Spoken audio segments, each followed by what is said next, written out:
অগ্নিগর্ভ বাংলাদেশ, প্রাণ বাঁচাতে দলে দলে ভারতীয় পড়ুয়া ফিরে আসছেন দেশে। সংবাদ সংস্থা সূত্রে খবর, ইতিমধ্যে সংঘর্ষে মৃতের সংখ্যা ছাড়িয়েছে শতাধিক।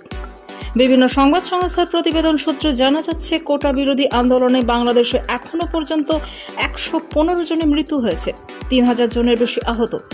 পরিস্থিতির মোকাবিলায় ইতিমধ্যে কারফিউ জারি করেছে হাসিনা সরকার, নামানো হয়েছে সেনাও। তবে পরিস্থিতি এখনো অগ্নিগর্ভ।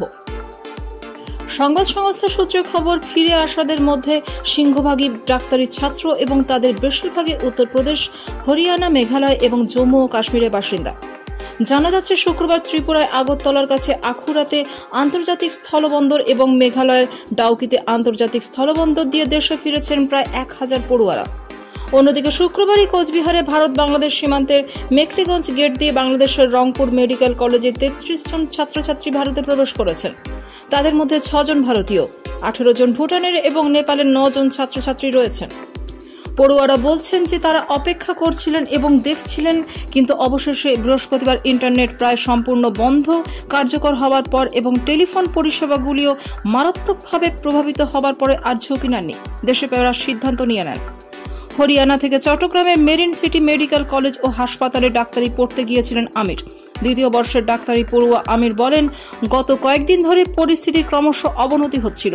ইন্টারনেট কাজ করছিল না, মোবাইল পরিষেবা বন্ধ। চোখের সামনে একের পর এক মানুষকে মরতে দেখে আর ঝুঁকি নিতে পারিনি।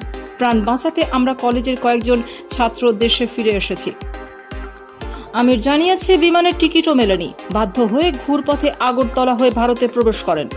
একই কলেজের আরেক ছাত্র মোহাম্মদ ফয়েজ আবদুল্লাহ খান বলেন, মঙ্গলবার পর্যন্ত পরিস্থিতি স্বাভাবিক ছিল, কিন্তু বুধবার থেকে পরিস্থিতি খারাপ হতে শুরু করে। কলেজের অধ্যক্ষ বলেন, নিরাপত্তাহীন মনে হলে দেশে ফিরে যেতে পারো। জানা যাচ্ছে, দুদেশে হাই কমিশনের সহযোগিতায় এখনো পর্যন্ত 998 জন পড়ুয়াকে দেশে ফেরানো সম্ভব হয়েছে। এছাড়াও বাংলাদেশের বিভিন্ন প্রতিষ্ঠানে 4000 বেশি ভারতীয় পড়ুয়া আটকে রয়েছে।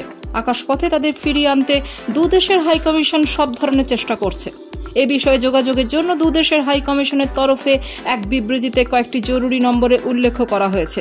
এগুলি হল: ঢাকায় ভারতের হাই কমিশনের অফিস 88019374000591, সহকারী হাই কমিশন চিত্তাগং 880181465497, 88018146549799, সহকারী হাই কমিশন রাজশাহী 88017881489696, সহকারী হাই কমিশন সিলেট 88013130764111, 88013130764117, সহকারী হাই কমিশন খুলনা 88018128177999।